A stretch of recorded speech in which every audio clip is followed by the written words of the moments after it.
I'm welcoming you on behalf of the Red Cross Red Crescent Climate Center, which is my own institution, as well as the African Development Bank. Tony Nyong, who is originally co-organizing this session, isn't here with us today. We've got two fantastic colleagues that have been preparing the session together with me over the course of this week. And we've got a fantastic panel lined up for you with a couple of presentations and then actually a couple of panelists that will be joining you in the discussion this morning. Because we hope to make particularly the second part of this event quite interactive, answering your questions and also confronting you with some statements in terms of this question of how to assess risk in a changing climate, and actually very much also how to address risk in a changing climate.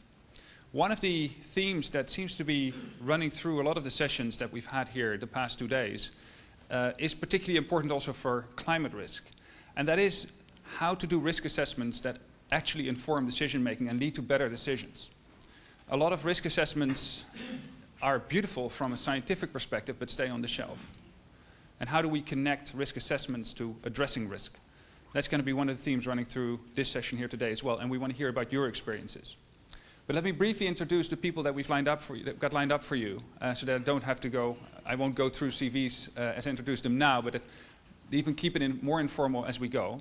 For those of you in the audience addressing questions or answering some of the questions that we'll pose to you, please introduce yourself as you start speaking so that we have a sense where you're coming from.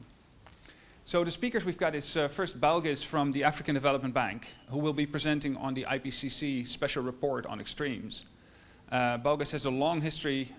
Those on the climate change side know that she's one of the eminent experts in Africa on climate change adaptation. She's worked on this IPCC report together with me and a whole range of other lead authors for the past 3 years. She's one of the foremost experts in Africa able to tell you about this report. We're very honored to have her here.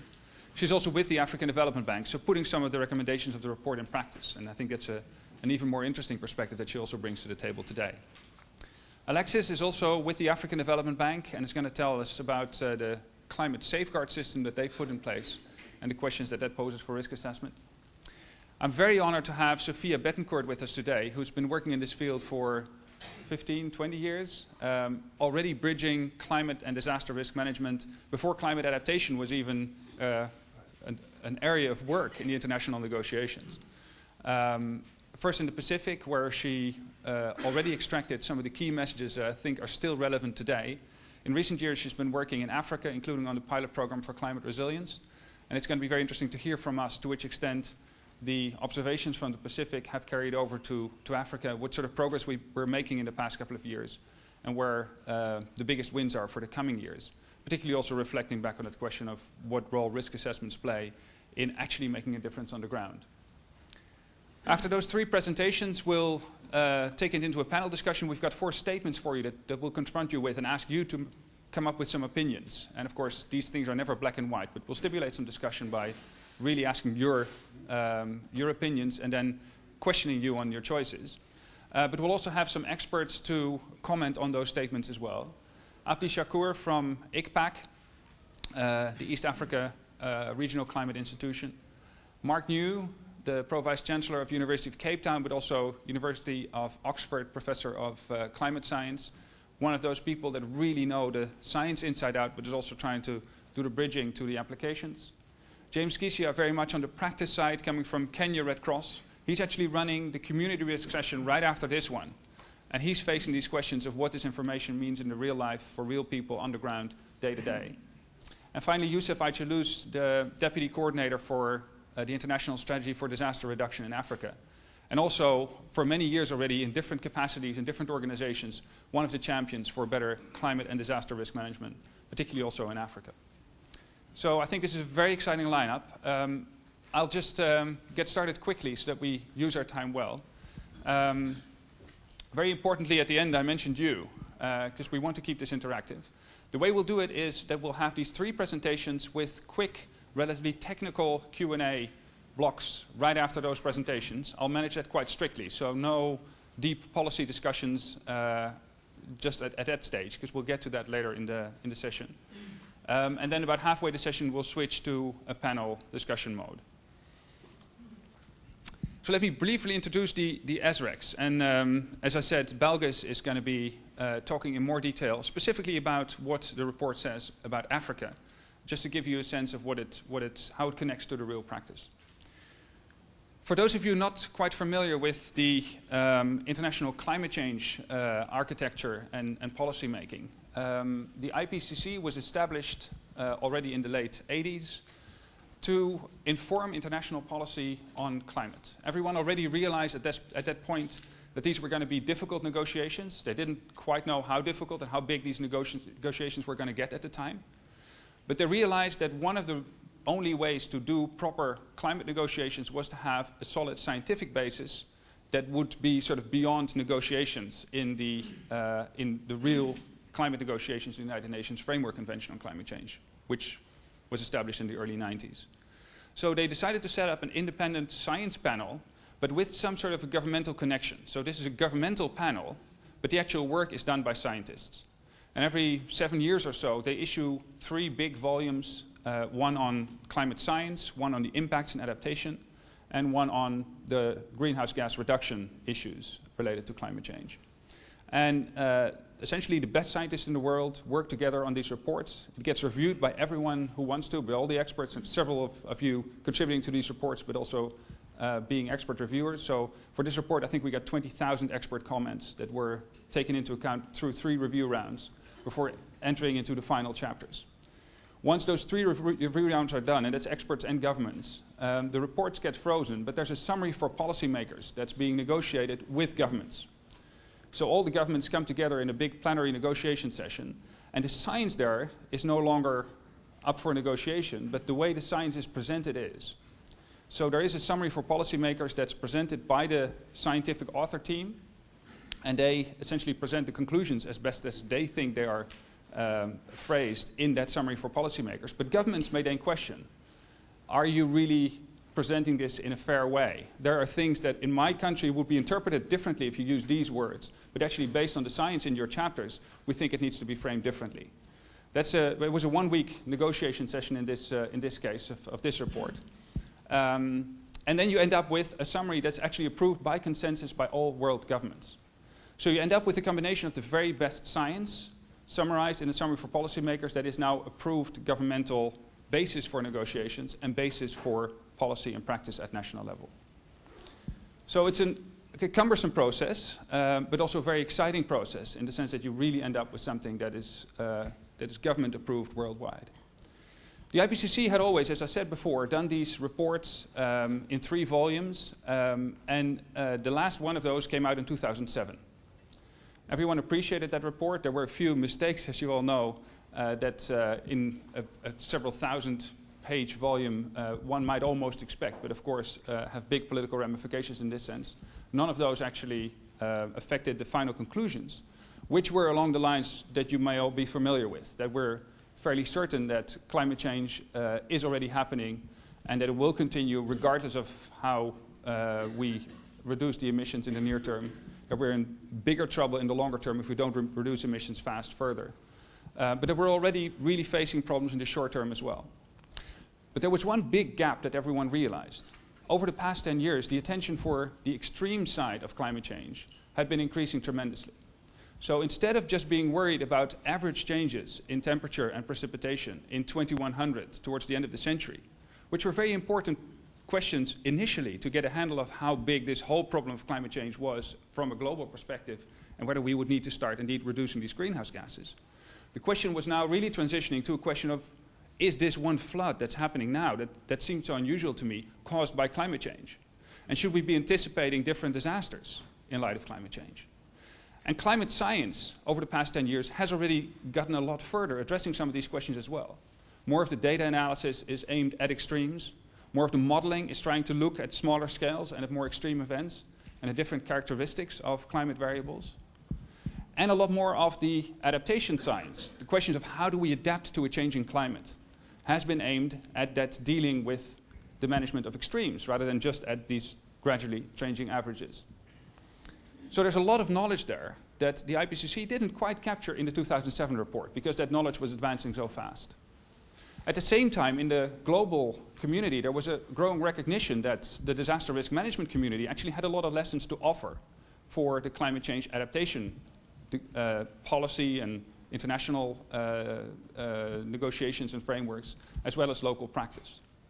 So what the IPCC did, and the governments commissioned the special interim report on this topic because they realized they didn't want to wait 7 years for that knowledge to be brought to bear to both of these communities, the disaster community and the climate community.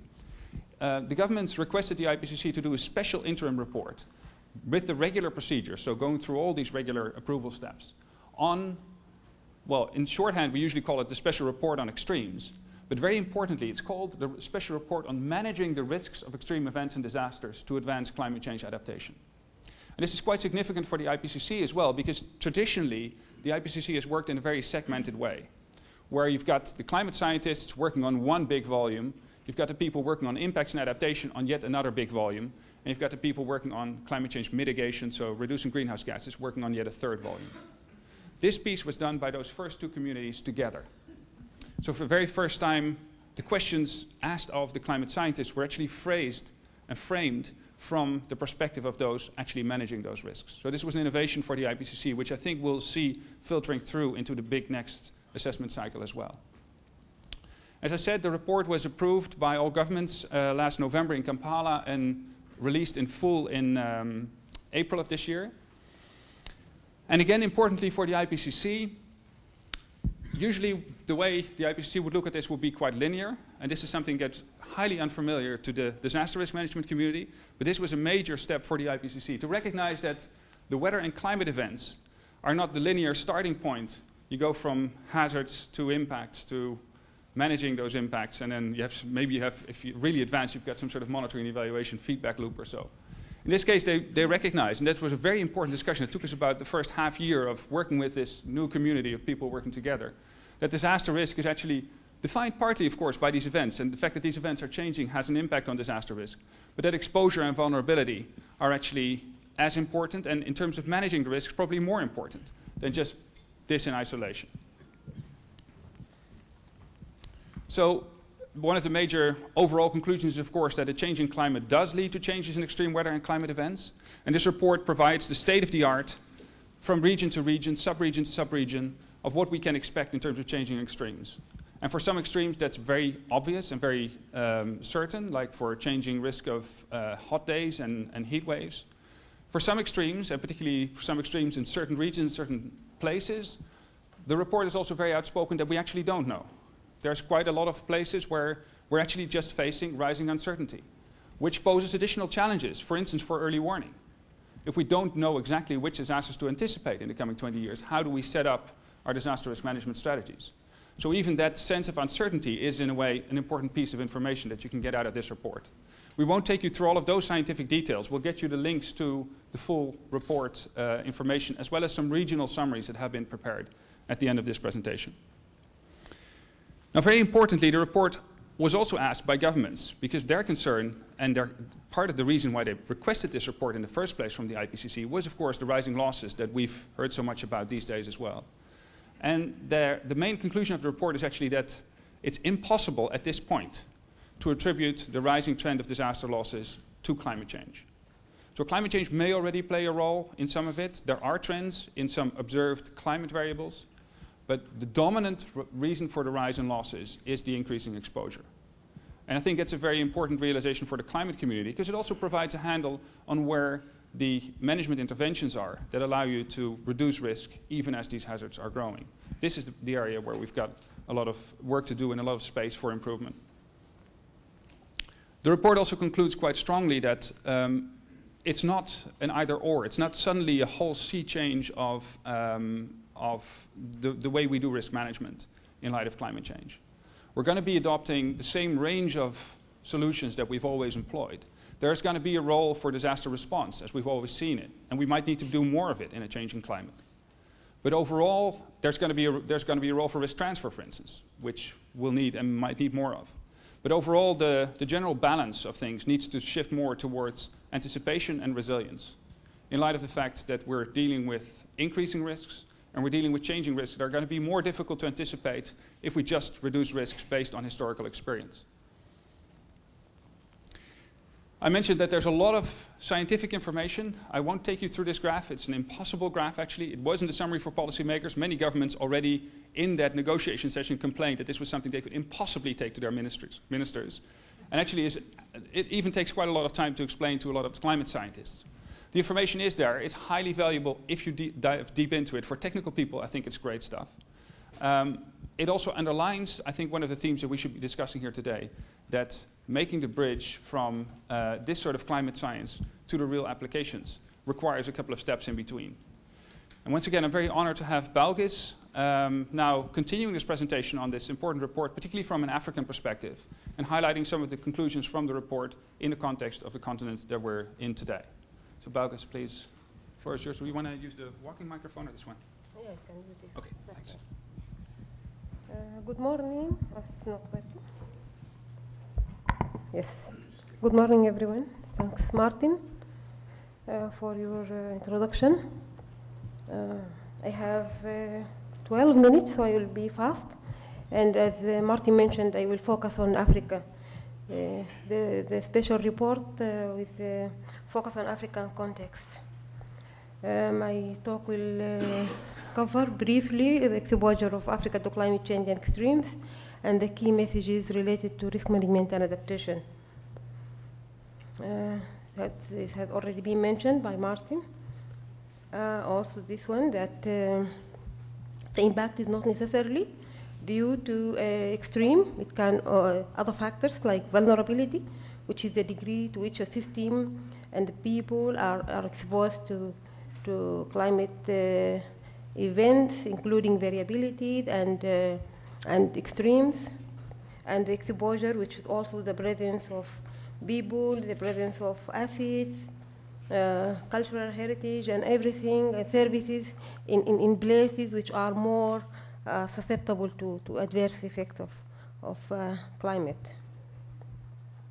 Africa is exposed to all different types of extremes, including drought, floods, heat waves, tropical cyclones, and historically Africa has known many cycles of drought, which is not a new thing, but now the fact that there is an increase in the frequency in terms of frequency, magnitude, and spatial coverage, and of course the increased exposure leading to more losses. Now we can talk about millions and billions sometimes of losses due to drought. Floods generally is beneficial, but with increasing also exposure and the poor infrastructure in many parts of Africa, it can have a very devastating effect. The heat wave in a continent which is mostly very hot, any increase in temperature would definitely lead to human health and agricultural problems, and especially in urban areas. Tropical cyclones in many parts, particularly places like Madagascar and Mozambique, and the projected sea level rise is expected to compound the impacts of the tropical cyclones.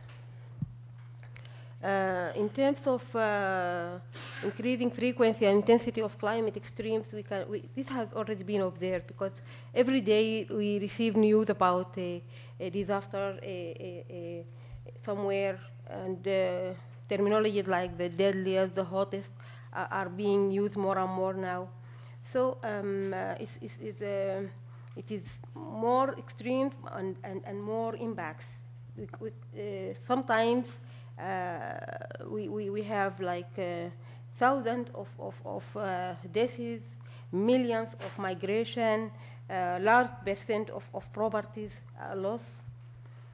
And the report has very well documented these observations. Related to Africa, it gave information across the region and sub-regions in terms of the trends in temperature, the minimum, the maximum, the heat wave, the precipitation, and drought. And the upward arrow about increasing trends, and then the down one is the decreasing, and the color is the degree of confidence in the findings. So the darker the color, the more confidence in the finding. And we can see there are, the trend is generally increasing, but the projected ones give more confidence, more trends towards increasing in terms of temperature, heat waves, and precipitation in the different parts of Africa. In terms of losses, we know that in economic losses generally are higher in developed countries, but if we consider the rate of fatality, the proportion of the portion of GDP, it is more in developing countries. And related to Africa, it's mostly due to drought, and economic losses due to drought are most of the time are underreported, and there is no real measurement of losses in terms of economic ecosystem services, cultural heritage, and even human lives. That's why you can see Africa accounted for less than 1% of the global economic losses related to disasters. As Martin mentioned, the risk factors is not only the climate extremes. The many underlying factors that exist could increase the exposure and could lead eventually to disasters, because the risk can only materialize into disaster in the presence of all these factors. In case of the floods, for example, the risk factors could be the increasing population in the wrong places, using the wrong material for housing, like what happened in Nairobi, people living in lowlands and adjacent to the banks. And so when we consider the risk management and adaptation strategies, we have to address these underlying causes and work to reduce poverty, to strengthen the building codes, and to improve the drainage system. So we have to act on the causes of the vulnerability and exposure. Similar to drought, also there is many risk factors that should be considered, like the increasing trends of variabilities, because drought is a slow onset event, it is not sudden, so we have to address these long-term vulnerabilities and climate variabilities, and also population increase in areas with very low carrying capacity, leading to ecosystem degradation and desertification. So our strategies should target all these risk factors. In terms of coastal exposure to coastal cyclones, sea level rise, we should also address risk factors such as erosion. Okay, thank you. I have only 5 minutes, so I have to be fast. Similar to drought and to floods. So now I'm coming to the key messages from the report, and one of these messages that we have an increasing exposure to extreme events, and even without extreme events, still we can have extreme impacts. So it is very important to address issues of exposure. And the other thing is that we have to understand the multifaceted problems of vulnerabilities and to address them rather than focusing on the symptoms, as I have already been mentioned. This is very important, the integration of local knowledge with external scientific and technical knowledge, because we are not going only to teach people what to do. It is very important that any initiative comes from the community themselves, and they should be part of the solution. So it is important to incorporate the local knowledge with the scientific knowledge in addressing disaster risk. The issue of communication, in many cases we have the information, the forecast, but there is a problem with the communication.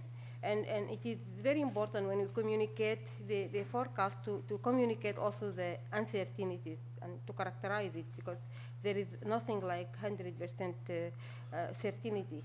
And also we have to consider that this information is to be communicated to a wide group of stakeholders with different perceptions, different cultural backgrounds, and we have to consider this, because in many cases, for example, when we talk about increasing rainfall, people perceive that it is a blessing, and we have to show that under certain conditions it could be very devastating, even more than the drought.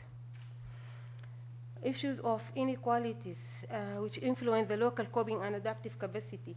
It is very challenging because even at the level of countries, developing countries have less adaptive capacity than the developed countries because of poor infrastructure and many factors. There is also disparities across the society, gender, age. These have to be considered. Issues of risk sharing and transfer mechanism, which has already been covered, I think, very well in this forum. A way to reduce the disaster. Also, attention should be given to the temporal and spatial dynamics of vulnerability and exposure. We should not transfer the risk from one place to another, from one stakeholder group to another.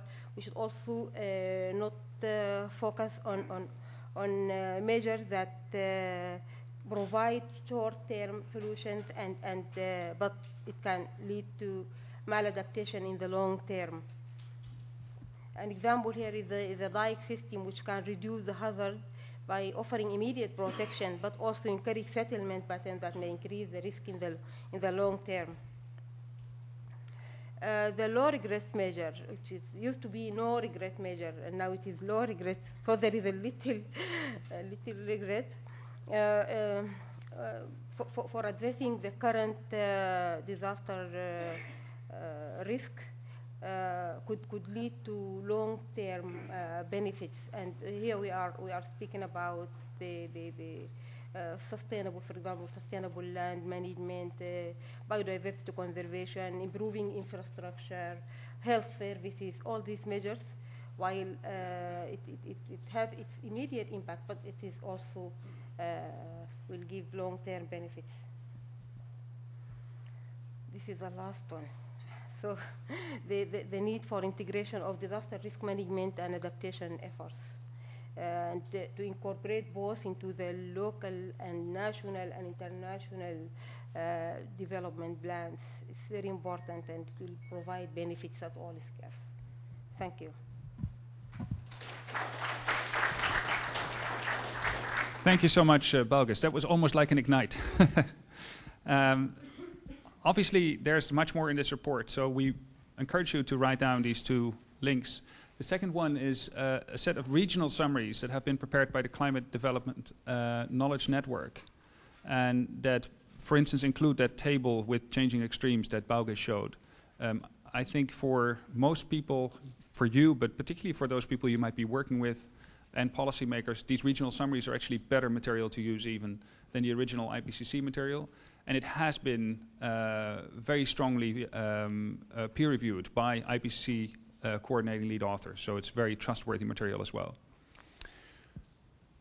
Many messages that won't be unfamiliar to you coming from the disaster risk management world, but I think this report provides a very important place to start discussions between people that have traditionally been more focused on climate change adaptation and people that have been traditionally working more on disaster risk management. Of course, both, and I think that's one of the cross-cutting messages also that's clear from Balkis' presentation, both needing to integrate into the regular development agenda and planning across sectors and scales. I'm very eager to now hand over to Alexis, who will take us a bit further through that sort of planning. And one very practical tool that the African Development Bank is developing to get these sorts of changes factored into regular project design and implementation in the project cycle of the African Development Bank. Alexis, you've got 10 minutes. Thank you. I initially rehearsed my presentation for 30 minutes until Martin's asking me to very politely to confine it within 10 minutes. This morning, he politely again asking me to bring it to not more than 5 minutes. So, and I work in the compliance division, so I try to comply.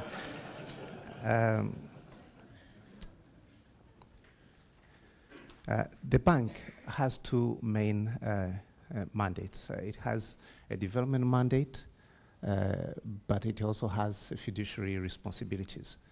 In the last few years, there's been a realization amongst senior management that both mandates will be severely compromised by climate risk.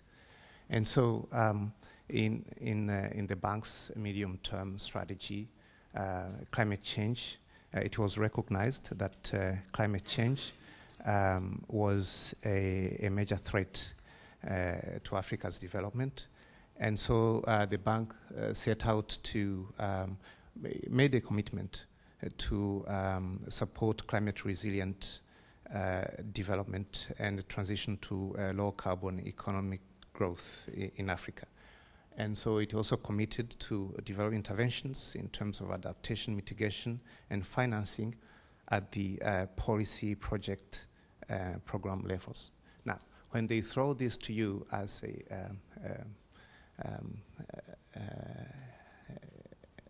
staff member at the bank, then we set out to reflect on how to implement these objectives. And so this is what led to the development of the bank's climate safeguard system. But before that, the bank adopted a strategy for climate risk management and adaptation, which centers on three main pillars. The first one, to ensure that the bank's projects are screened, climate screened, and that that strategies for adaptations for each project are also developed, and that we should also develop knowledge and guidance for decision making along our project cycle. And so the climate safeguard system was designed to implement this strategy. It is basically part of the implementation of also of the bank's medium-term strategy. It was designed based on an assessment that showed that most of the bank's projects were vulnerable to climate change in the sectors of agriculture, for instance, infrastructure, energy, and water sanitation. So the objective of the CSS was to support the mainstreaming of climate risks, also raise awareness and develop knowledge, also decision-relevant knowledge. Again, with a view to reduce climate vulnerability and promote climate change throughout our operations. Sorry.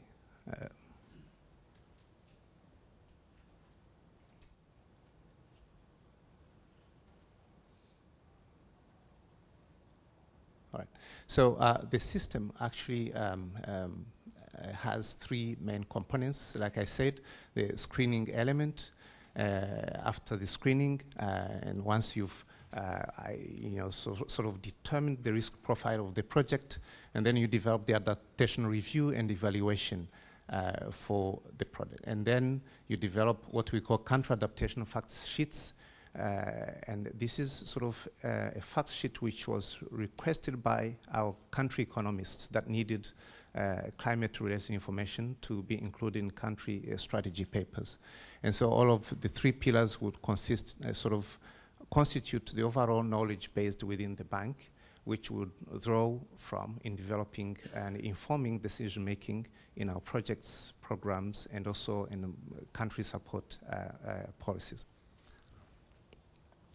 And so also the system is designed based on our project cycle, targeting early stage of project preparation.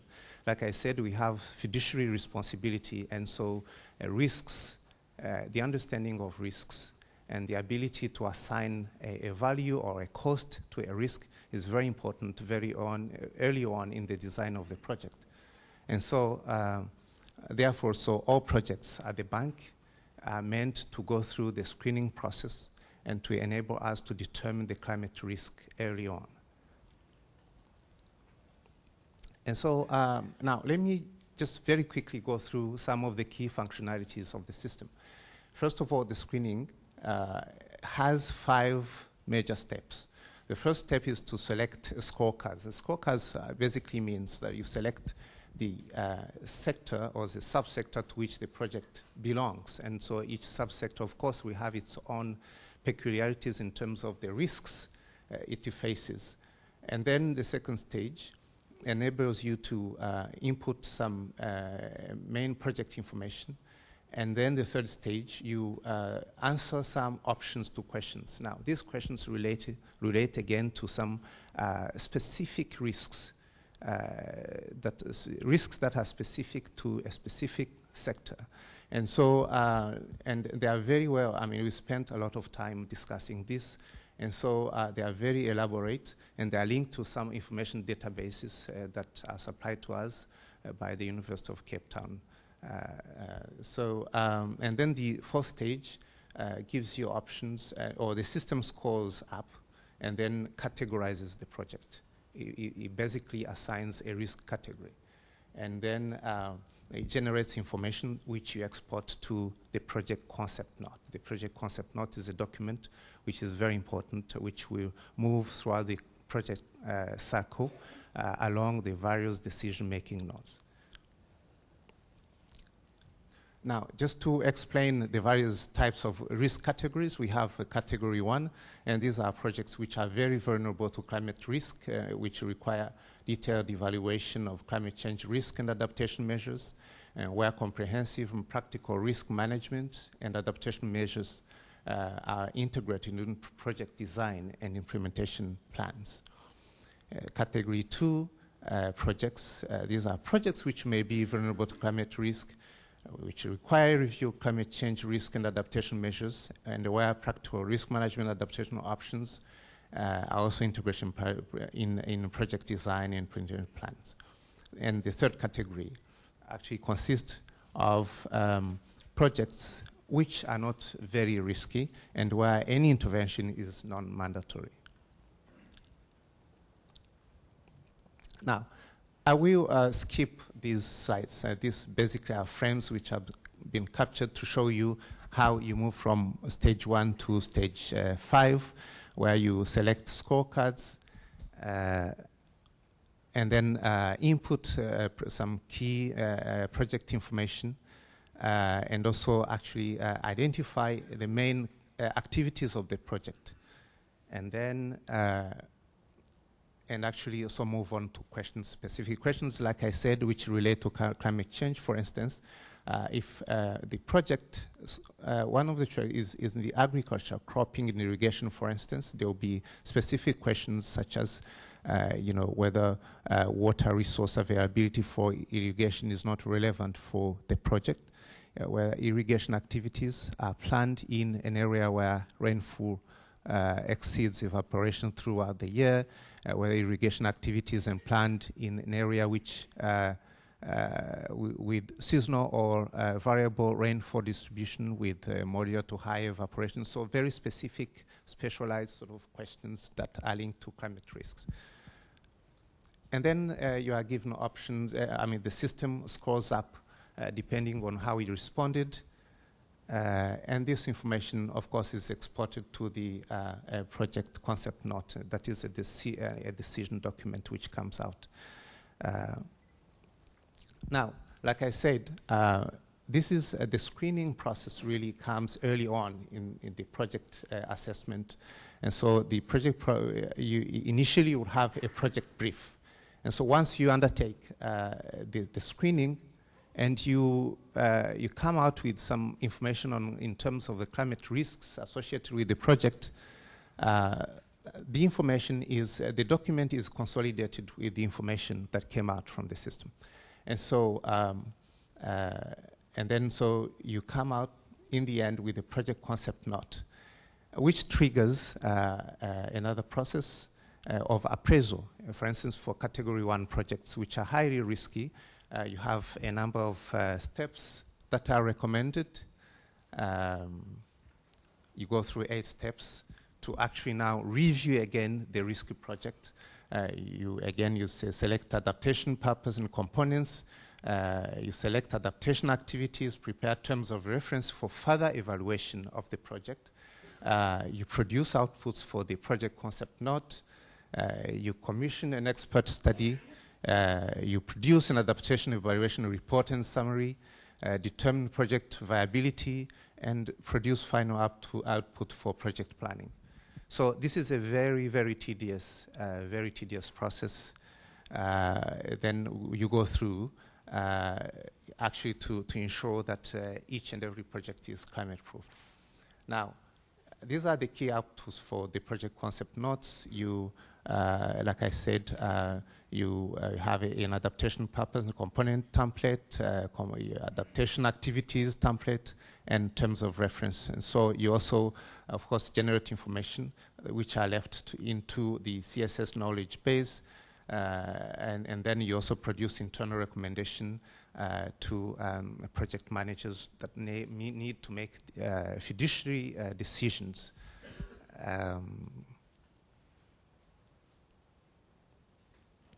Right. So in terms of adaptation planning, and I can see Martin's again enforcing his, okay.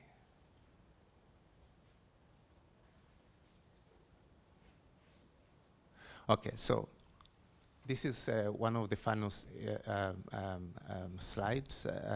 Again, once you've gone through the screening process and so forth, you come up with what you can adjusted project result-based logical framework. So this is the document, decision document you come up, which would have all consolidated all the information, risk assessment information, going through all the stages. And so, of course, in the end, you would have country adaptation fact sheets.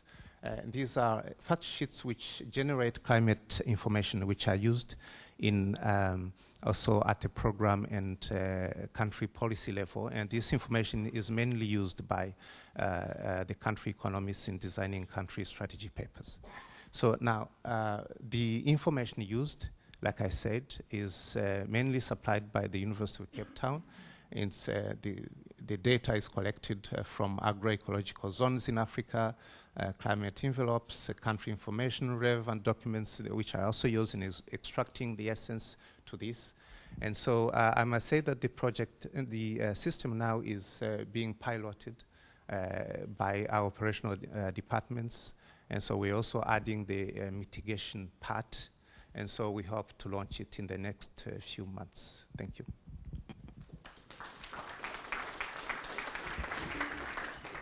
Thank you very much. And this is something to contemplate also for the disaster risk management community, because as far as I'm aware, there are only 1 or 2 development banks that have systematically integrated disaster risk into their safeguard systems. I think the Caribbean Development Bank does it, and I think 1 or 2 others were considering it at some point. Doing this systematically, of course, offers an opportunity to look not just at the risks like in an environmental safeguard that the project poses to the environment, but actually look systematically in every project to the risk that the environment poses to the project.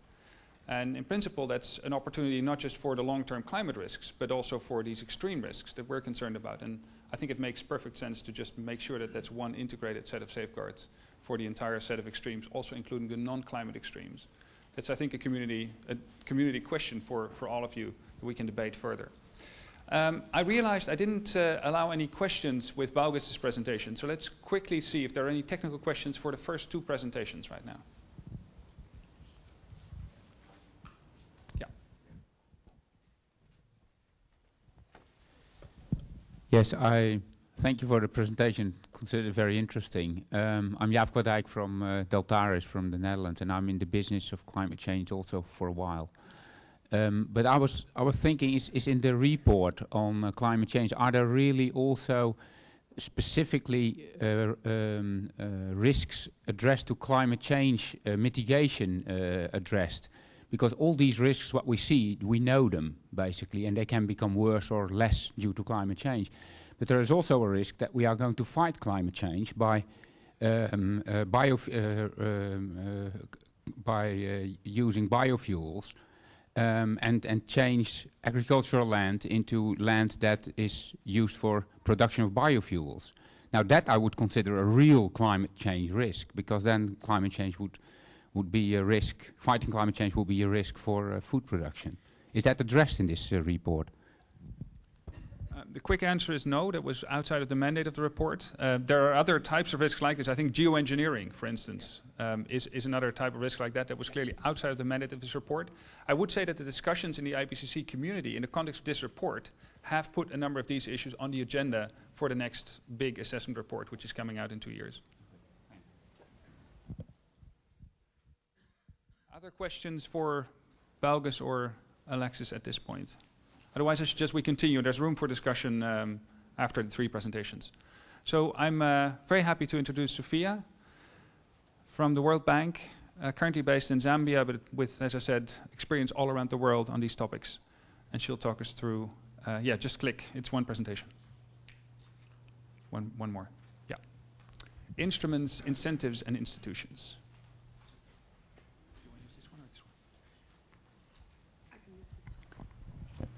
Good morning, everyone. My presentation is going to focus on going from assessment of risks to decision making, and it's going to be based on our experience on programs at the national level, and particularly on 3 major challenges that we have been facing: instruments, incentives, and institutions, and how to best coordinate them. First of all, who are the key decision makers at the national level? And this pertains to both Africa as well as Asia. The first one is politicians. Policymakers are often politicians also in Africa, especially from the directorship up. Traditional leaders play a very important role. The people in vulnerable areas, and finally donors. Those are the key decision makers at the national level. There are other stakeholders, but these are generally the ones that have decision powers. So those are the ones that we need to convince through our instruments. There's no point in preaching to the converted if we cannot influence the people that are actually in charge of decisions. The 3 I's that we call them is choosing the right instruments, addressing incentives, which are often hidden, and setting up the right institutions.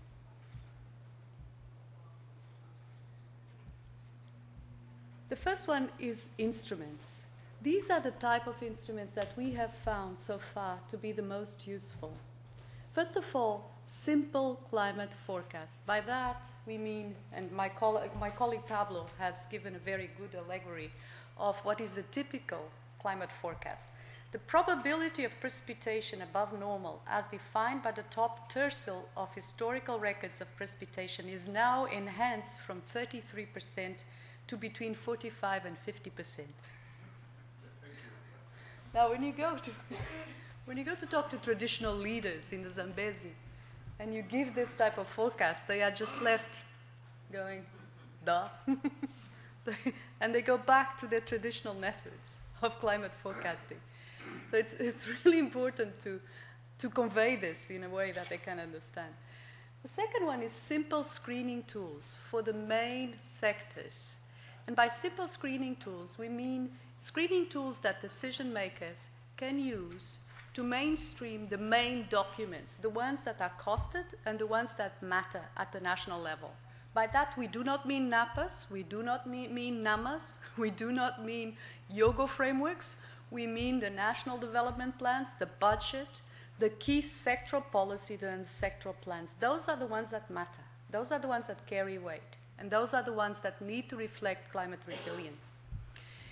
Alternatively, if you do not have the type of screening tools that our colleagues have been developing at AFDB, it also works to embed a panel of highly respected experts. This was done in Zambia. They chose a panel of 4 very highly conceived, very highly respected panelists. The same thing was done in Japan after the Great Eastern Japanese earthquake. And they are listened to by politicians. Economic analysis, very, very important. And finally, risk maps. The very important aspect is that finances should consistently and progressively reward early preventive action. If financing is given despite of early action, there's no incentive to do it because there's a market failure, fundamental market failure. Participatory risk mapping, I'm very glad to say that we have in the room one of the colleagues that has helped develop this map for São Tomé, Carlos Dias. And this type of participatory mapping has been done all over the world.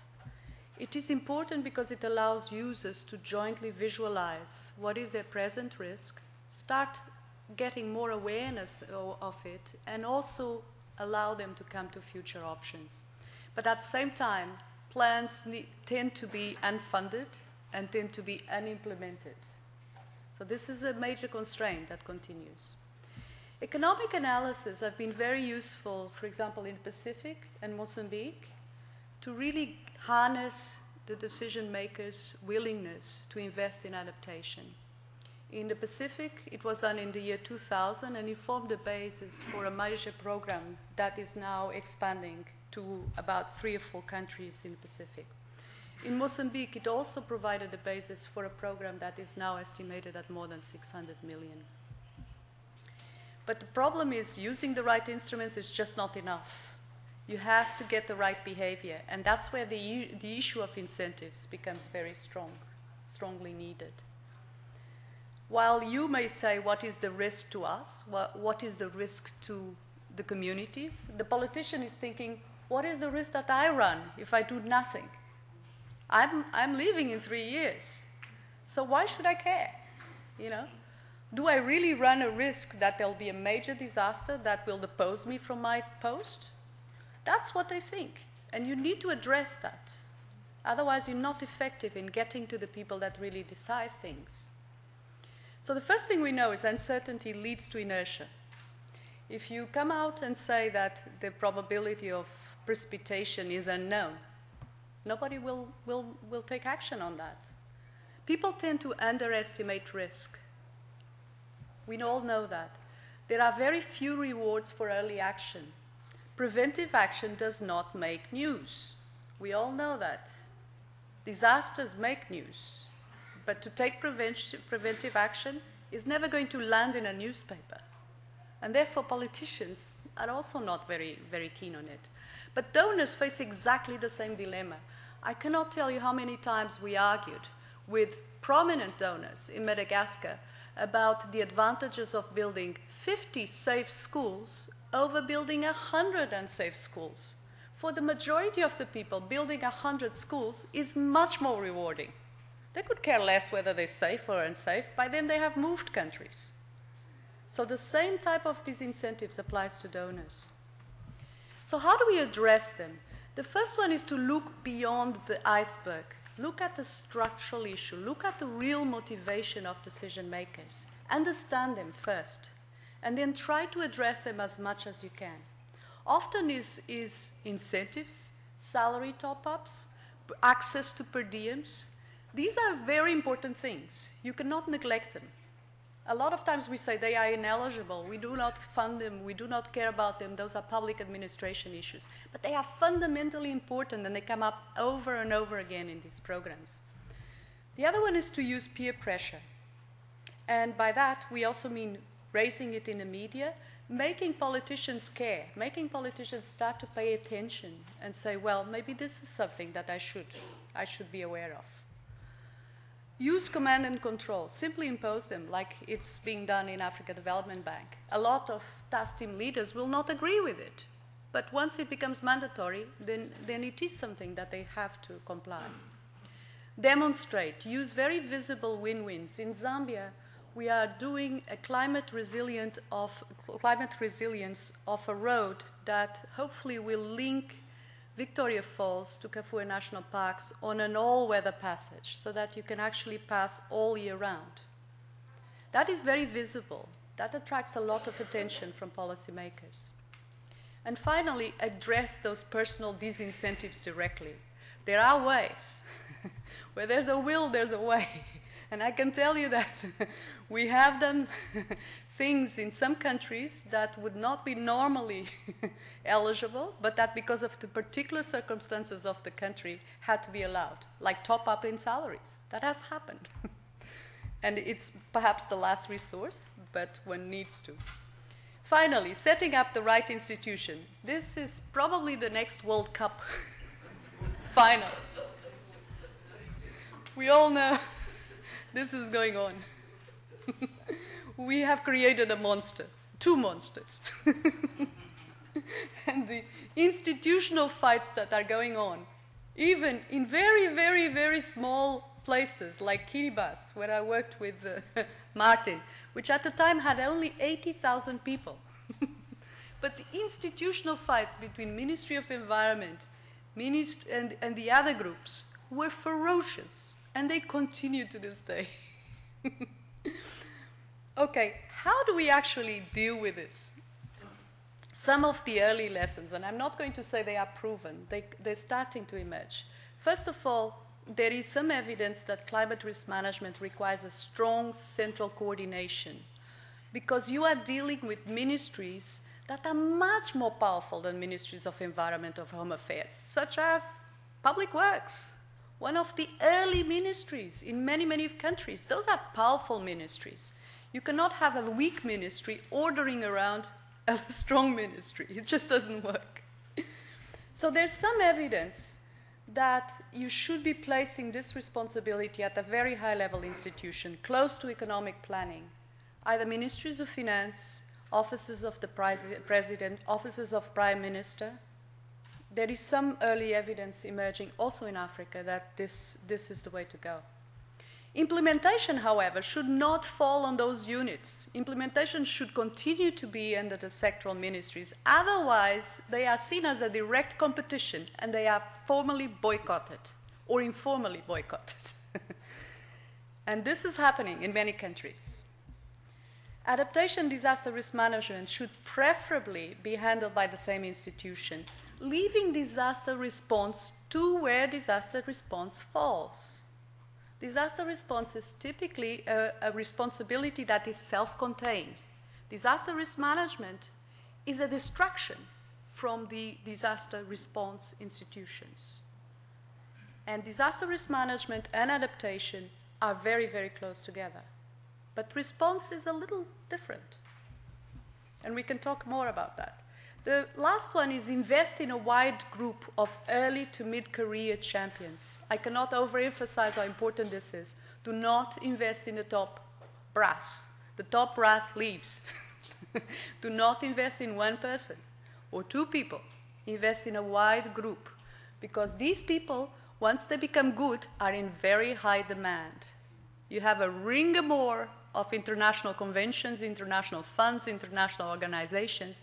They will poach them.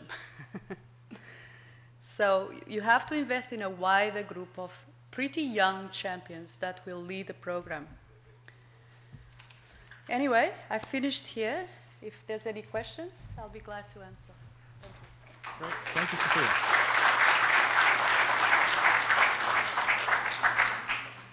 So some big questions for all your modeling work, all your risk assessment work, in terms of what we need to do to get this agenda moving in the real world. We've got a couple of those themes coming up in the panel discussion in a few minutes, but let me first ask if there are any immediate questions. No questions? Then let's head into the panel. Oh, there's a question there. Pablo. Just very quickly, thank you, Sophia. How much research, if any, is being done on the behavioral side of how real people who make decisions respond to these apparently under-addressed incentives and disincentives? Do we know what's going on? Are we documenting it? what works, what doesn't, or is it just inside debates based on random observation? I've seen very little done on it. There was a group actually, I think at the last Understanding Risk conference that was focusing on that. But there's been very little formal research done on it. It's more from talking to politicians. It's more from meeting with parliamentarians and seeing how their incentives work. The one thing that tends to work is peer pressure. If parliamentarians are together with other parliamentarians of other African countries, they start seeing that way. If Kenya is doing that, why aren't we doing it in Zambia or in Mozambique? So that type of peer pressure tends to work, and the same thing applies at the community level. But formal research, I think it's a field that is largely underexplored. Thanks. And there's room for a session at the next Understanding Risk conference. There's an agenda there for 2 years of interesting work. Anyone else? Yep, please.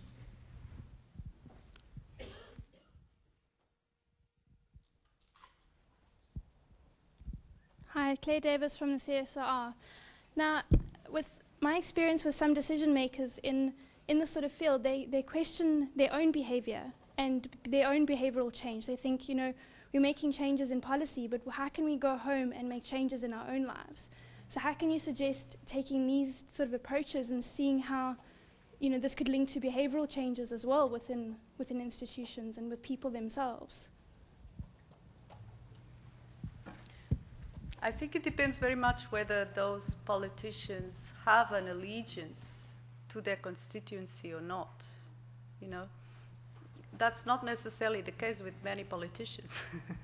Many politicians are more interested in their own promotion, and one has to understand whether the most powerful politicians are the ones that have just personal motivations, personal growth, whether they're managing up or they're managing down. If they're managing down towards their constituencies, then they are listening to their constituencies, and they're generally very open and receptive to disaster risk management. If they are managing up, they couldn't care two hoots about it. And then only the command and control or the media action or the peer pressure will work. One final question from Baugis. Yeah. Just would like to know how can we harness the local institutions and the local knowledge in order to address issues of disasters. I think through integration into decentralized planning. And this depends very much on whether the countries have already gone towards both decentralization and fiscal decentralization.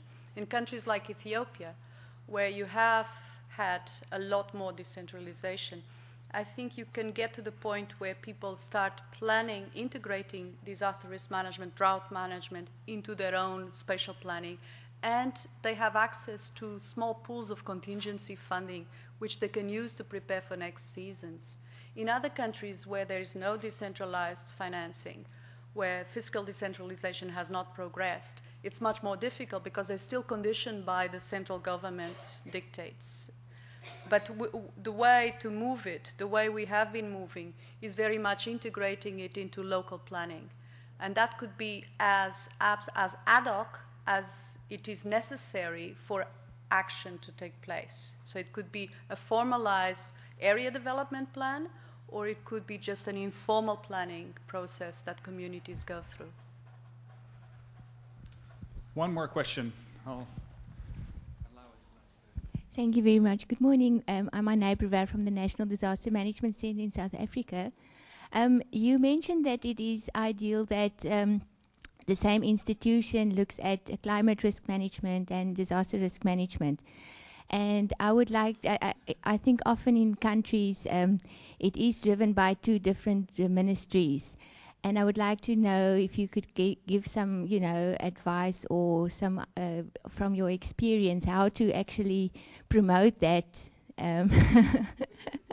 idea, because I think there's lots of structures that are actually duplicating, and you know, one can actually strengthen those structures rather to work together in the same for the same goal. I don't think there's one model. I think that the model of just setting up informal coordination mechanisms can also work, but it's not perhaps the most ideal. The key question is whether the institutions in charge have the power, the mandate, and the strength to influence the ministries that matter. The ministries that matter are often agriculture, are infrastructure, are home affairs, are finance. And very often, the place where the climate change adaptation and disaster risk management are placed, the traditional places, which is environment and home affairs, are much younger ministries, much more junior ministries. So the degree of mainstreaming is automatically curtailed by their power to influence. Now, whether they are jointly together or not, normally, if they are under the same ministry, it's much easier for people to actually participate in a committee or work together than it is if they are parts of different ministries, just because of self-promotion aspects or the fact that people are driven towards going to the COPs, and they're constantly traveling, etc. It's much more difficult for that group to actually work together. That's from our experience. But there's not a single formula that has emerged. I think this is just still emerging evidence that it is best to elevate it, and it is best to merge it if the functions are similar. Thanks, Sophia. This recommendation is also shining through very strongly from the IPCC SREX report. So I think this is a sort of common knowledge. How to do it in practice is of course, highly context specific.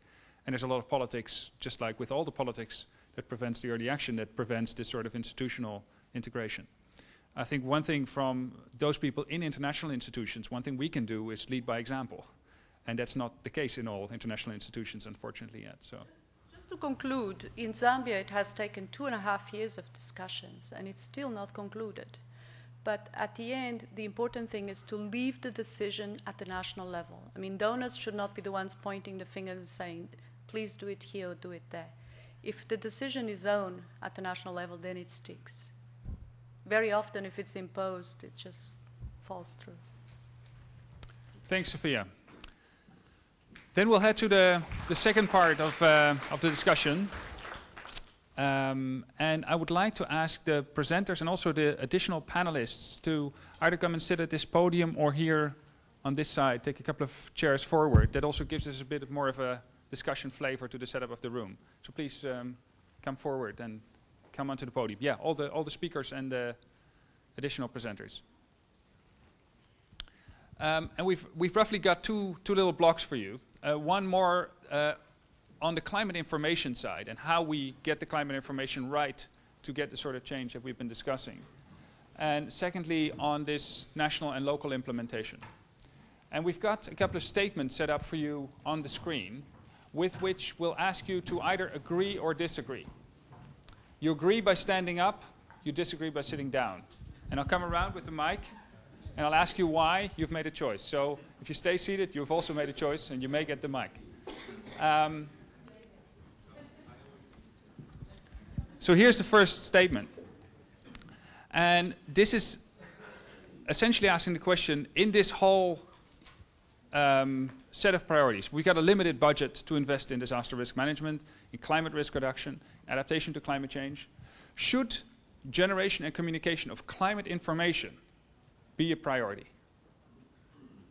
Is that where we're going to put an important chunk of our marginal dollars when we're going to be investing in this agenda? Who agrees? Please stand up.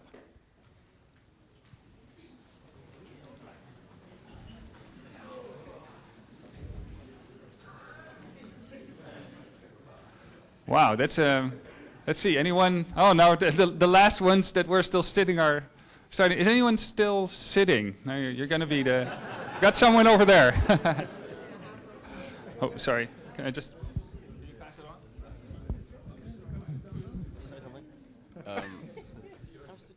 Please introduce yourself and maybe stand up for a few. Hamish Hall of Royal Haskoning. You're standing in front of the question, so if you could just move, I can read it again. Thank you. I think climate change information is hard to communicate and quite often you're flogging a dead horse trying to communicate that information to some stakeholders. Often it's necessary just to make the intervention and to do what the government or the governance thinks is best as the intervention, rather than to invest more time and effort trying to communicate something that maybe isn't at the forefront of people's minds. If I've read the question right. Yeah. And your neighbor, maybe also get a second comment? Yeah, hi, Brandon Jongman from the Institute of Environmental Studies in Netherlands. My point is that I think that we have a lot of climate information, and it's already, as my neighbor said, it's very hard to communicate. And I think now where more information is needed is on the risk side. So if the last sentence is climate risk reduction, I think climate information, we have a lot of climate information, we need more climate information. I think we need more risk information on what is the exposure of vulnerability and the actual effect of the climate information. Thanks very much. And that's actually a perspective that I would have expected from many more people in this audience. So let's, well actually, before you sit down, gentlemen, may I ask you, why did you agree?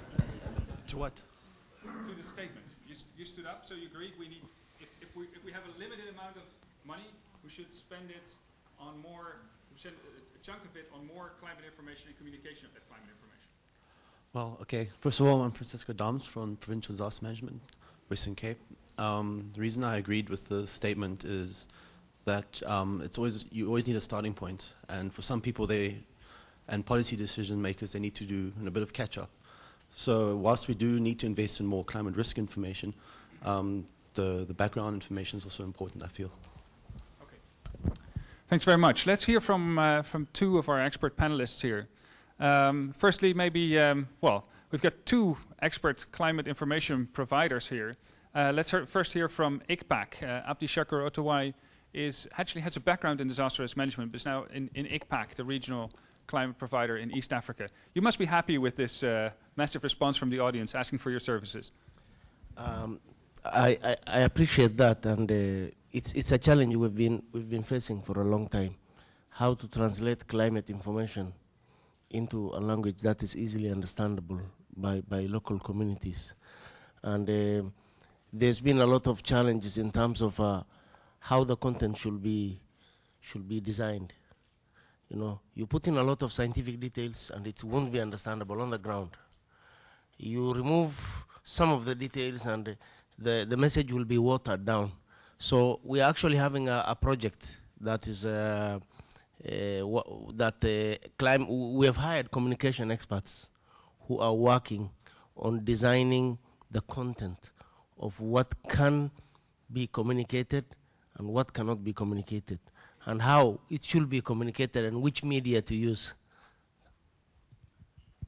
Great, thanks. So it's interesting to see on the, and I think it's a trend worldwide also with this global framework for climate services that's probably going to be discussed in the WMO session later, but that you see much more emphasis on among the climate service providers on the communication of their information as well, and trying to address some of the questions that Sophia posed as well.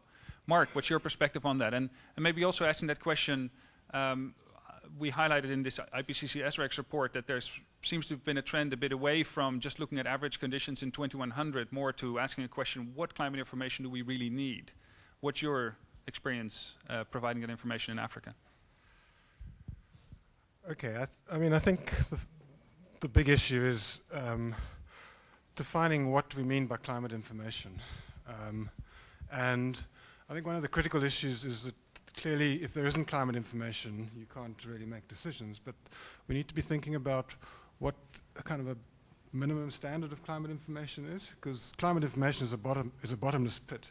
You speak to a climate scientist and they'll always be able to go away and find something to do that they can generate some more information. But I think over much of Africa, there's either zero information or very limited information. So I think we need to sort of put effort into defining what, a bit like you have a basic human right to water, which is 20 liters a day or whatever. There's a basic human right to climate information, and there's some minimum standard that we should all be trying to target, a bit like, I suppose, a Millennium Development Goal or something like that for climate information. So that's really my take. But then the second side of it is, if you have that climate information available, and by that I mean kind of data, then the critical issue is around the dissemination of that data, so the correct channels. And so it's kind of a two-stage process. You can't do the dissemination without the climate information, but you've got to be strategic about what you invest in terms of climate information to get to some minimum standard that is fit for purpose. Thanks. And maybe as an add-on, that question of timescales, because I saw Sophia mentioning the seasonal timescale as being one of the areas where there was low-hanging fruit, and that's an experience we also have in the Red Cross, that people are pretty good at using short-term early warning information, maybe 2-3 hours in advance of a disaster, maybe a few days at most. They're getting interested in this really long-term, the 2050, 2100 climate information, but there's probably lower hanging fruit for some of their decision-making on intermediate timescales. There's a lot of investment in the climate information community, I know, at the decadal timescale. Should we be expecting anything from that? Okay, well, my personal view is that anything beyond 2050 is almost a waste of investment because of the decision timescales that operate in most developing countries. There are very few decisions that actually play out over more than 30 or 40 years. So we shouldn't be thinking 2100. And my other reason for that is that I don't think we're going to have any improvement in the quality of the information from a decision point of view in terms of those long decision timescales.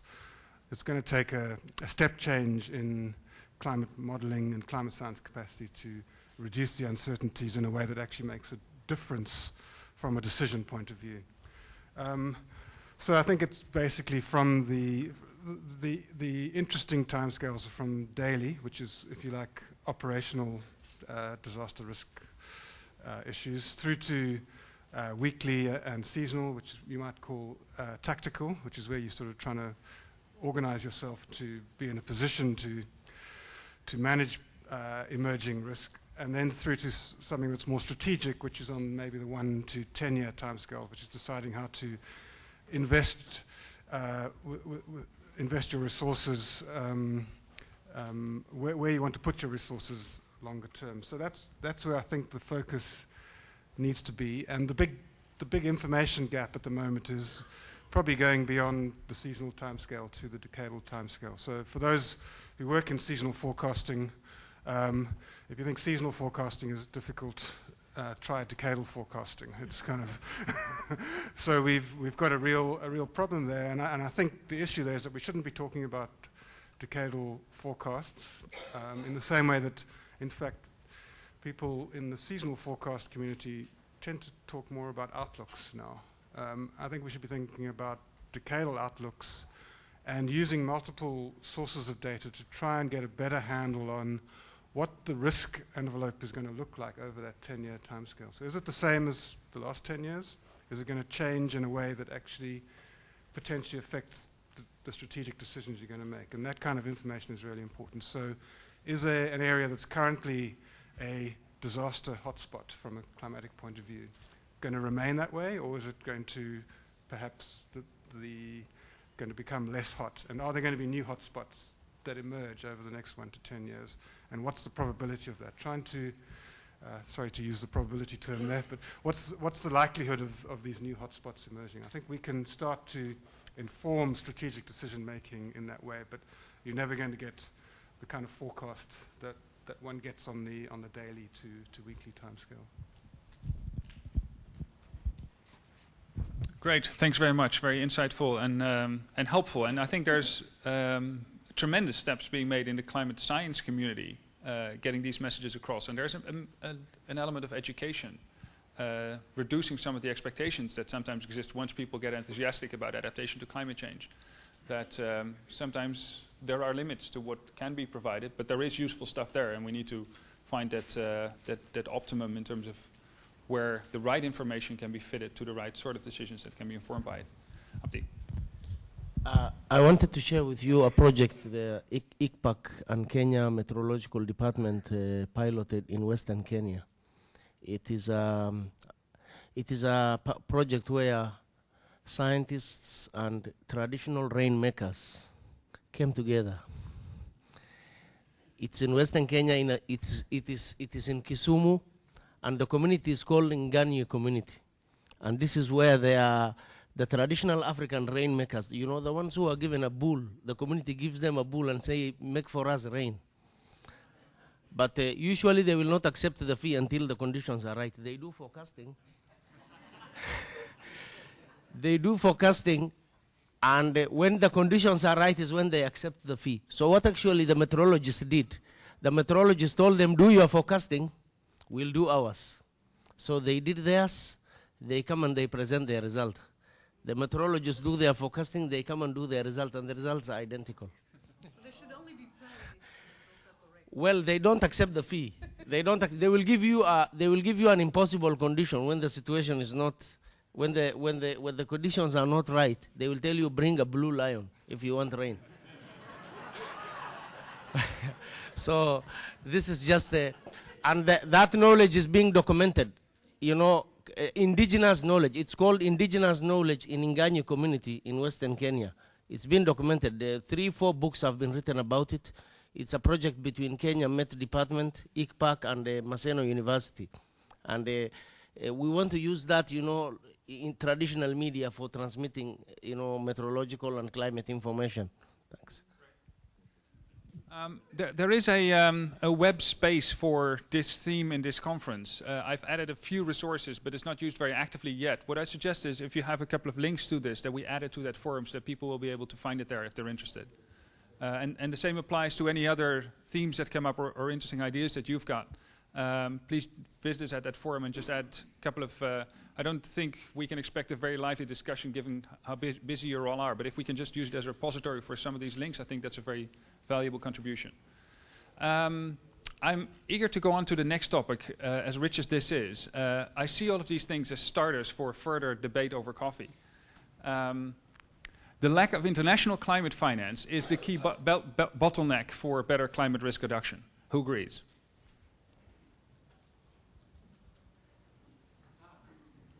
No one? Well, this is fantastic. If we had had this same question up in a climate-oriented community, everyone would be standing right now. Or maybe 90% would be standing right now.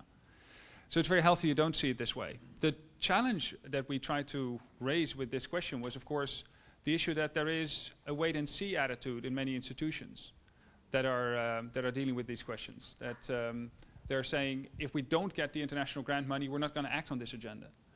And there's real challenges there in terms of moving the joint agenda, because this international climate finance is sometimes stopping some of the actors on the climate side to engage on the disaster risk management side if they don't yet get the finance.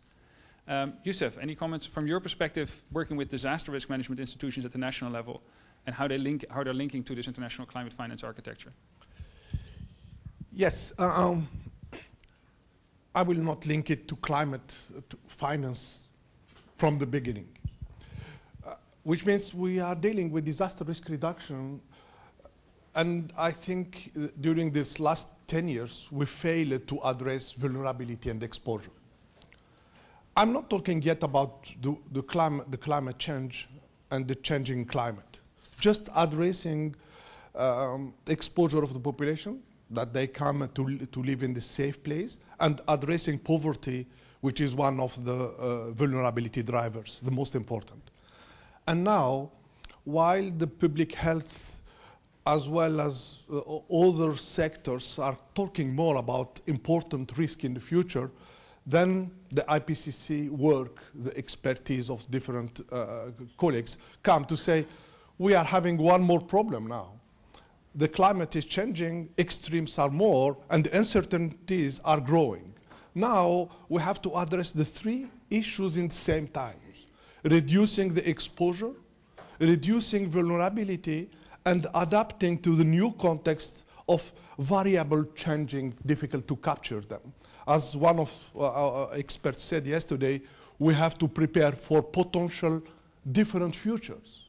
As you say, the global picture, when you try to put it in terms of changing climate at local level, is not yet there clear. Then we have to prepare for changes, even if you are not sure which changes are. I think the mainstream in this approach is to use the IPCC SREX report as the opportunity to bring now all those people together.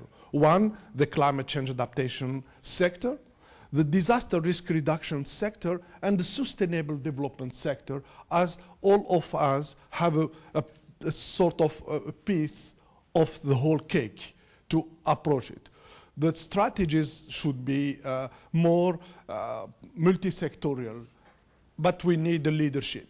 Someone in the at government level should play a leadership to bring water sector, which is impacted by the climate change, food security issues impacted by the climate change, health issues, you know, in Africa is meningitis and malaria who kills more, and all are climato-sensitive, as we say in French, you know, sensitive to climate. And all this should come now. Don't leave only the response which we need it yet and always, but bring also the climate finance, because the insurance in Africa is not yet developed, and use this climate stress report as an opportunity to do more, not to give up. And the last point is that I come just from Dakar. We launched the SREX report, and one of the mayor from a small city says, we feel that we are the most affected by the climate change, but we are the one who has the less knowledge to put it in municipality development plan.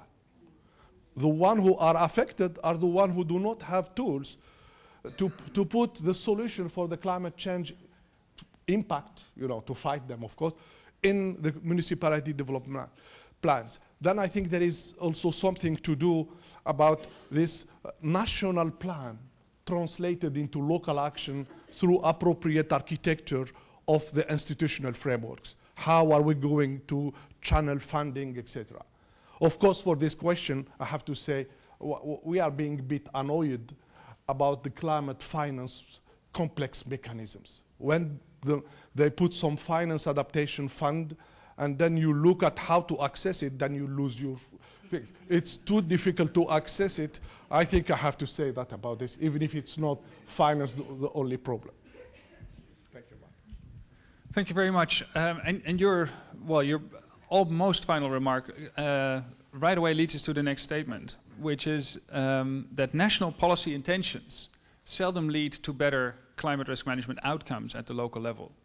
And this statement is partly inspired by the views from the Frontline report that was done by the Civil Society Network that's working with the International Strategy for Disaster Reduction, and monitoring alongside government reporting on the Hyogo framework the local implementation of that, and actually found that in many countries where governments are reporting a lot of progress in terms of the policy environment, little of that is filtering through to the local level.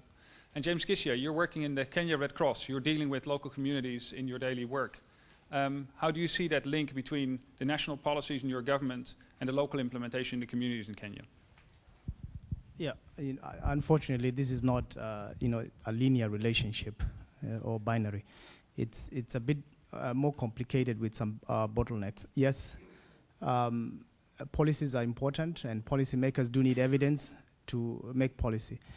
But oftentimes, politicians are quite politicians and even policymakers, by the nature of their work, are proficient in superficiality, maybe extreme superficiality, and that makes it very difficult for them to translate that policy, or to participate in the translation of that policy into activities. I think we have heard from the presentation that was given by Sophia about some of the issues with asymmetry of power in ministries, and that goes all the way down. And with these kind of asymmetries, we have terminologies that have emerged, like a powerful ministry, or terminology as a senior minister, or a technician working for a senior person. And I think some of the major bottlenecks are the fact that between the technical people who are producing the evidence and the people implementing and the policymakers, that there needs to be some other kind of capacities, someone who can have his foot or her foot in technical and in political. Now, there's, there are very few in our setting, and oftentimes we find that these policies just remain there without being read, without being cascaded down. Then the other thing is that the evidence now that is produced by doing on the ground is again not picked up because the people who are doing may not necessarily be the best placed people to document and take that up as evidence to policy level. So a two-way street, calling also for better documentation of what's really happening on the ground. Do that more systematically also at national level. Let's hear from you. Who agrees with this statement? No one agrees? Okay, so let's hear from you. So you're saying that national policies mostly do lead to better action on the ground. That national policy improvement is the most important step to get to better local risk reduction. Can you comment on that? Thank you. John D. from the South African, one of the provinces, KZN, Provincial Development Center. If the center does not hold all the intentions, nothing is going to happen. All I'm saying that if there are no national policy intentions that look down what is going to happen on the ground, we certainly are not going to achieve in making sure that the climate risk management at local level is being succeeded. But what is fundamental is that it does not only become the top-down kind of approach, but it also needs to look at the local aspirations of the people. I subscribe to the notion that says the needs of the people can best be identified by the people themselves on the ground. The policymakers should also understand what is happening on the ground before you can actually pronounce any particular policy. For me, it is indeed important that the national policy intentions must be integral in ensuring that the climate risk management at local level happens. Instead of saying national policy intentions seldom lead to better, I'll say it should often lead to, not only seldom. Thank you. Thank you very much. Youssef, you're leading the mayor's discussion this afternoon on risk reduction, and I know that I think ICLEI is actually partnering with you this afternoon on that, and they've worked a lot with mayors around the world on climate resilience, and they're working on disaster risk reduction. I sometimes feel that there's more energy there than in a lot of climate adaptation policy making at the national level. What's your experience on this question? At mayor level, I think now they have no choice. They should tackle this question and translate it into disaster risk management integrated in city development plans. Why? If you look at the movement now and the main three indicators of cities in Africa, you will find one, more population are going to cities, then the resources are there. Two, the GDP produced by cities is highest than outside the cities. Three, the risks are growing along with the population and the GDP production and the resource production. Then we have these three going and parallel proportional histograms, more population, more development in terms of GDP, and more risk associated, including violence and this factor of not just classic risk, but factors for political instability. Then should we leave the natural disaster happening, extreme events happening, bringing and wiping out the development gains? Or should we protect through disaster risk reduction and climate adaptation program the stable development and social equilibrium? And this is what we are discussing with local authorities and bringing the national authorities in the discussion, that today local actions around urban risks should be a sort of priority action in risk reduction for the future. And that's primarily on the disaster risk management side. Now maybe let's hear from Sophia, because you've been addressing this question of local implementation within a national policy framework in many countries, including currently in the pilot program for climate resilience, which is climate oriented.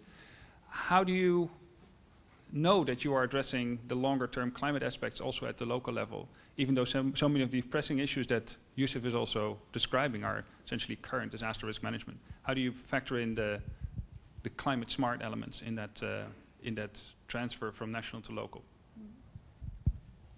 I think it depends a lot on the risk governance of the country as well as the sector.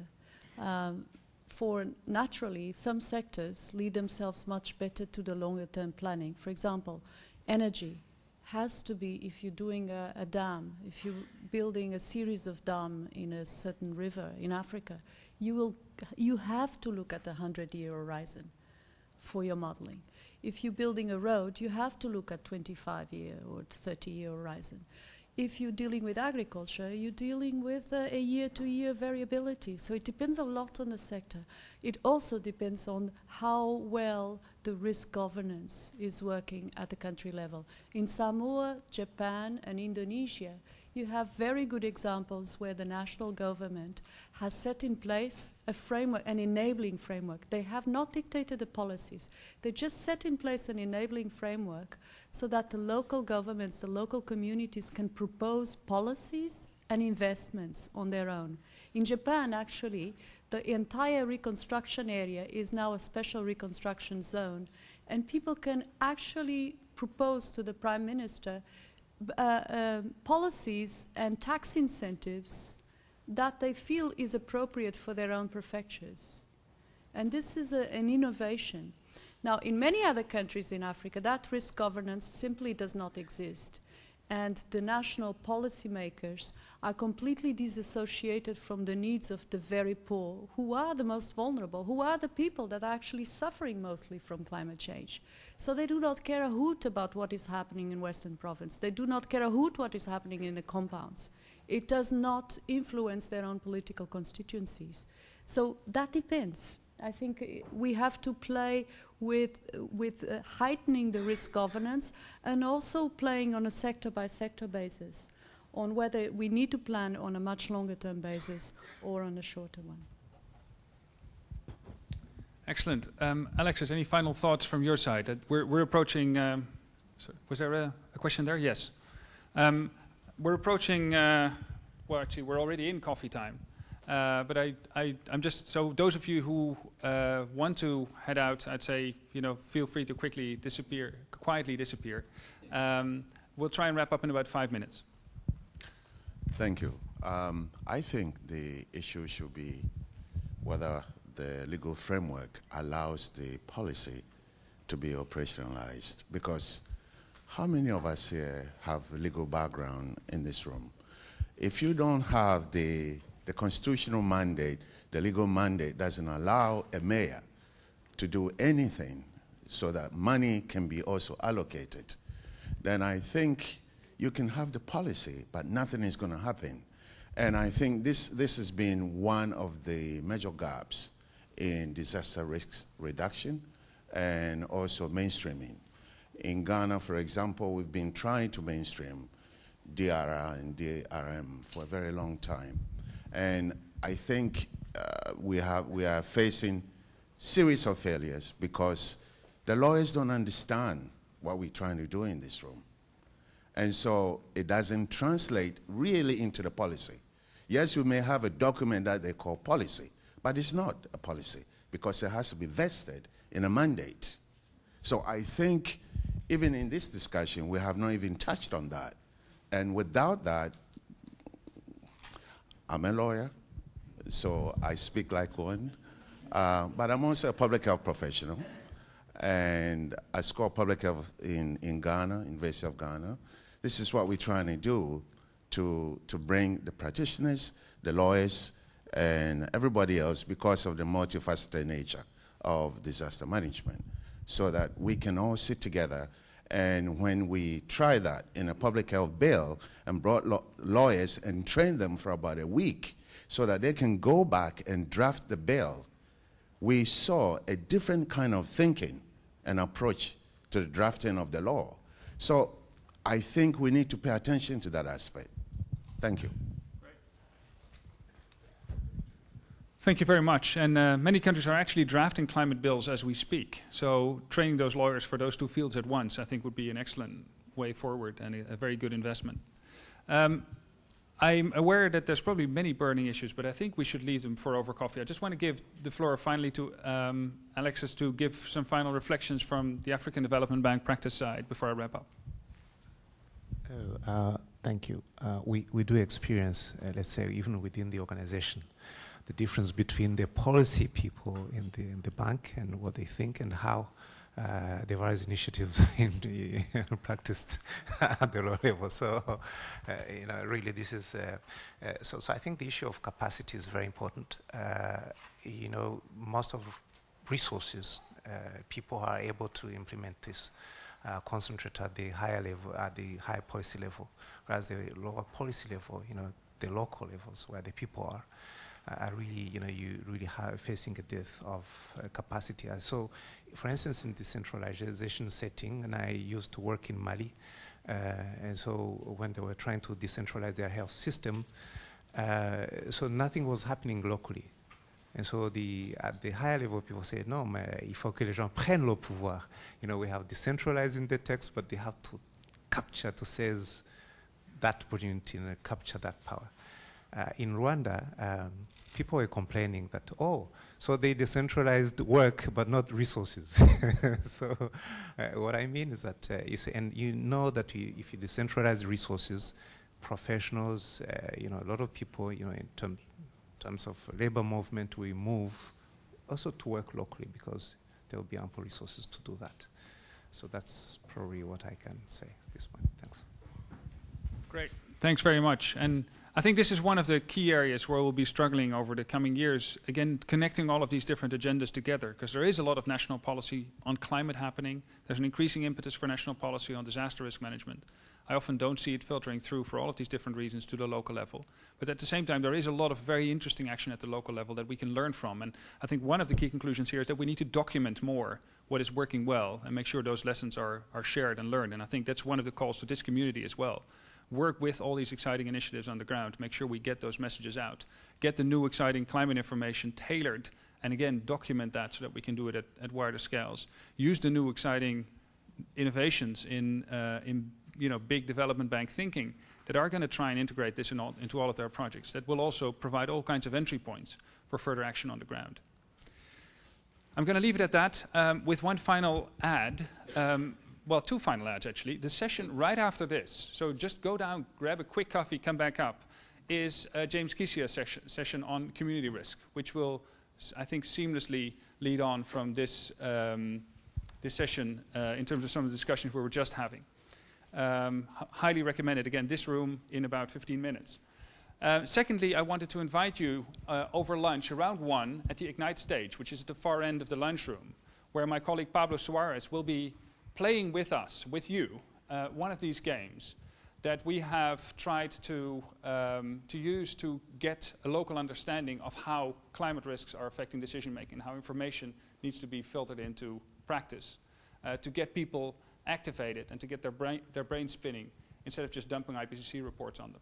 So I invite you to experience that game over lunch. Just grab your lunch and then come along. You can stand aside or you can actually play with dice at the tables. At 1 at the Ignite stage. So please join us there. That concludes the session. Here are our contact details in case you want to know more. Once again, we'll be posting some of the links also on the resource website on the conference page. Thank you very much for being here. Thank the panelists and the speakers for their wonderful contributions. Can we have a round of applause for them? And for yourself, please.